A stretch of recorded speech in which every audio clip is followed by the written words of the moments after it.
She has spoken globally on the topics of demilitarization, decolonization, and the critical role women play in the creation of safe and thriving communities. Dr. Natividad has presented interventions on halting of the massive military buildup on Guahan before the United Nations Fourth Committee, Decolonization Committee, and the Permanent Forum on Indigenous Issues. Buenas and hafa day, everyone. And thank you very much, Jesus Masi, to our organizers for this event, and to be able to give us an opportunity to share our story as colonial subjects of the United States. So in looking at our Guahan story, I always begin with where we are. For some, the idea of Guahan is implanted in terms of watching war movies, particularly in the context of the US and in World War II. And so just for purposes of clarification, we are located in the North Pacific, and I have my cursor here sharing. It's literally a star on this map. We're a tiny little island in the Micronesian region of the Pacific, particularly in the Mariana Island chain. And as you can see, our region of Micronesia is a splattering of different small islands throughout, with close proximity to places such as Hawaii, as well as the Philippines and the rest of Asia. And so in this slide, we see how Guam is centered in terms of a number of and varying military triangles that are used for exercises. And so you can see here, for example, our proximity even to and exercises with Australia to the south, as far to the west as Seoul, up into Japan and Okinawa, and even as far as Hawaii and beyond that to San Diego in California and to Alaska as well. And so you can see our positionality in the region is very critical, and not just our geographical location is significant, but also our colonial status, which makes us very desirable for the United States and its US imperialistic plans. And so this is a zoom into our island. And as you can see here in this map to the north, we have what has become very popularized, the Andersen Air Force Base. And this is largely popularized because if the US were to do a preemptive attack on the DPRK, those planes would, or B-2 bombers would be activated from this base here in the north. And then to the south, we have a naval base here in Apple Harbor, which has been largely fortified for decades, stemming back to before World War II. And so who are we? As indigenous CHamoros, we've been in our lands for they're around 4,000 years. So we have a very long history. This is our lineage. This is our heart. We are very much connected to land, as are other indigenous peoples throughout the world. And our legends tell us of humanity being born of Foha Rock, which is this here in the southern village of Humatak. And so looking at our historical context, the Western world stumbled upon us in around about the mid-1500s. The Spanish later came, particularly setting up Catholic missions in the mid-1600s, and thus began our colonization of our land. We continued to be a Spanish possession up until the end of the Spanish-American War. Similar history, I know that's been shared in this webinar, as well as in the framing historical context of the first presenter. And we continued to be this U.S. possession up until a brief period in World War II between 41 and 44, when the Japan Imperial Army invaded us. And then in 44, the U.S. came back to reoccupy our island. And we've had little incremental steps in terms of the addressing our political status issues. And the most recent being in 1950 is the passage of the Organic Act of our island that created our local government of Guam. CHamoros continue to be one of the longest colonized peoples in the entire globe. We are on the United Nations list of non-self-governing territories, have been on that list since its inception, and continue to be on it, of which there are only 17 remnants of us in the world. And so as colonial subjects, our second-class citizenship renders a number of inequalities. We are U.S. passport holders, not by choice. However, we do not have a vote for the U.S. president, even though we receive a ballot for the vote. It is a straw poll and it has no power or significance. We elect a congressional representative or delegate to the U.S. Congress. However, that person has what is called no true vote. So they are able to symbolically participate in votes. However, when their vote is the determining factor of or is a tiebreaker, then their vote becomes null and void, which essentially is representative of the illusion and creates the illusion illusion of inclusion and power and representation when in fact there isn't. In addition, we received limited federal funding. One report that came out of the US Congress, a GAO report, indicated that territories receive about 1/7 the funding that is afforded to US states. And we are excluded from a number of different standard US social programs that oftentimes are safety nets, such as unemployment insurance or disability insurance through the Social Security program. As well, we have a number of restrictive federal territorial policies that do not allow us to fully develop economically and to thrive. And so when we look at this colonial context, one thing I didn't mention earlier, although I showed you our map, we are a very small place. The island is roughly 212 square miles in area, and our population base is less than 160,000 people. So you can imagine the difficulty we have in terms of organizing, because for us, a big protest means getting about 200 people on the street will be huge for us. Although we did accomplish once 2,000 people on the street in response to a US colonial decision that was made. And so militarization for us has meant a lot of things. I don't want to spend too much time on this slide other than to say that, you know, as in the case of the Pacific pivot during Obama's time, 2011, we are a huge part and a critical piece in terms of the web of the US's military plans that spreads its tentacles into the Pacific. And so I wanted to share a quote from Captain Robert Lee, who is one of the top military personnel at one point in time, who stated here on Guahan, and he stated, "We're seeing a realignment of forces away from Cold War theaters to Pacific theaters, and Guam is ideal for us because it is a U.S. territory and therefore gives us maximum flexibility." And so you can see the subtle reference here to our political status as a colony, and them essentially having free reign in terms of decisions and what they wish to do here. And so the U.S.'s military legacy to Guahan, what has it meant?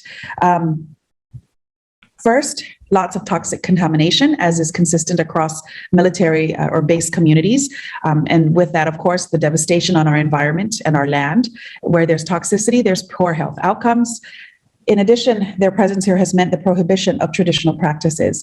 A lot of our traditional medicines grow naturally behind military fences, and we are not able to access those plants, as well as the prohibition of access to traditional fishing grounds, largely with the latest agenda of marine preserves that don't allow us, as well as the military bases having the prime lands on our island, which of course includes access to the ocean.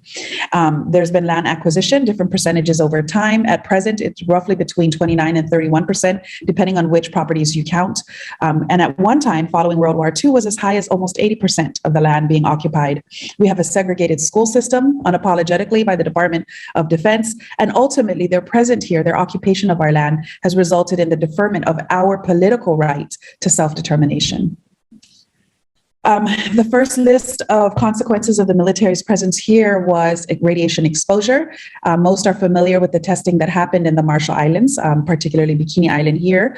And so our island is within the radius of radiation exposure and within direct downwind of the Marshalls. And as a result, we are exposed, in some records indicate as high as those in those particular islands, to radiation. And clearly our environment and its toxicity and our health outcomes indicate and evidence that contamination. Other information that has been shared with us in terms of access to the information, which is oftentimes blocked, is that there have been over 95 toxic sites on Andersen Air Force Base and the Naval Base in the South. And they're in different statuses of cleanup, supposedly. And oftentimes it's the case that it's so toxic, highly toxic, that cleanup is really beyond a foreseeable act in terms of restoring the land to life. In addition, our tiny island of 212 square miles has over 30 Superfund sites, which is the U.S. Department of the EPA's designation as the most toxic sites in the country. And so we have over 30 of those, and of course, largely connected to military practices in the present and in the past.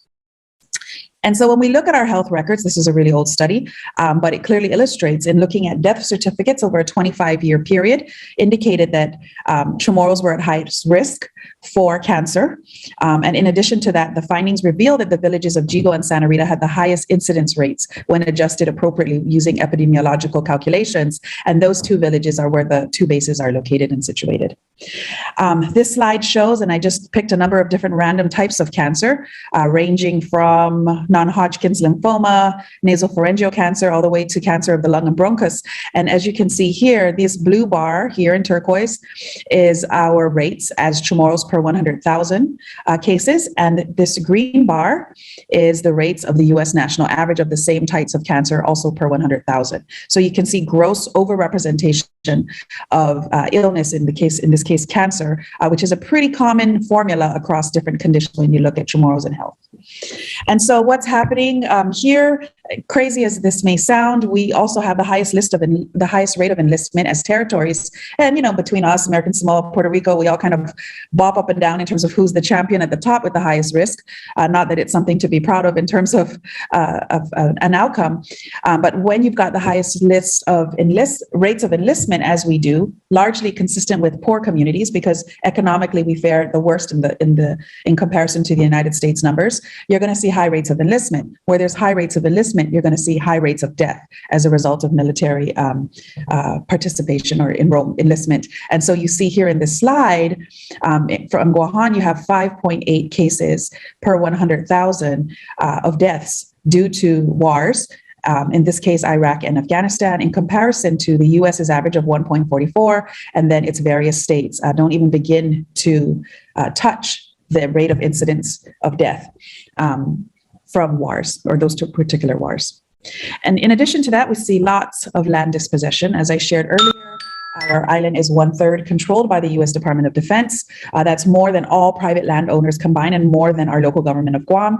Their presence extends into the sea and into the air. Most recent, lots of discussion about not just the erection of a THAAD, but multiple ranges of THAAD on our little island, which is very troubling for us, particularly in light of our connection to land. Some policies that they've instituted over time have included the prohibition of our use of our native language. And in response to all of this, and our speaker from Okinawa shared and illustrated very much their resistance. And so we work very closely with activists in Okinawa, working together in solidarity in outcry, because in 2006 was the announcement of the relocation of U.S. troops from Okinawa to Guahan. The number that was given at the time was 8,000 Marines. And so you saw what we ended up doing through the NEPA process was resisting that as best we could. There was over 10,000 public comments that were submitted in that NEPA process in resistance and in opposition. And so as we've moved forward over time, that construction continues to move forward against our wishes. And you see a number of different things happening, one of which is the desecration of sacred sites in the construction of the bases, as well as the violation of agreements that we've had with the U.S. Military in terms of respecting our cultural properties. You see this here picture is of the Hodson Lagu tree, which was the sole mature tree of an indigenous tree. And so our governor called for a pause on the military construction while we address the needs of and protection of this tree. And that was denied by the U.S. Department of Defense on island. And so we continue to resist. And our largest, our single most active organization at the moment is called Protehilitex and Save Retidian. And so we've done a number of different actions in this regard. I've listed here the Facebook page, which lists petitions and other things that you can subscribe to in support of our movement. And so in closing, I just wanted to mention the very important role of international solidarity as we move forward. We on Guahan were really behind the power curve when we first heard of this announcement in 2009, and lovingly activists from Okinawa, Japan, and throughout the world, really particularly through the International Network of Women Against Militarism, have reached out and are working together. And the other threat that we're seeing, as is indicated down here with the Red Hill Solidarity, is the assault on our water and our access to clean water, not just from military contamination, but also from construction over our island's only aquifer. And so in closing, I just wanted to say, Sizos Maasi, thank you very much for your time. And that when we look at communities such as our own that bump up against military bases that really are infiltrated by militarism that we reject, what's at stake for us truly is our very survival. Sizos Maasi, and thank you very much.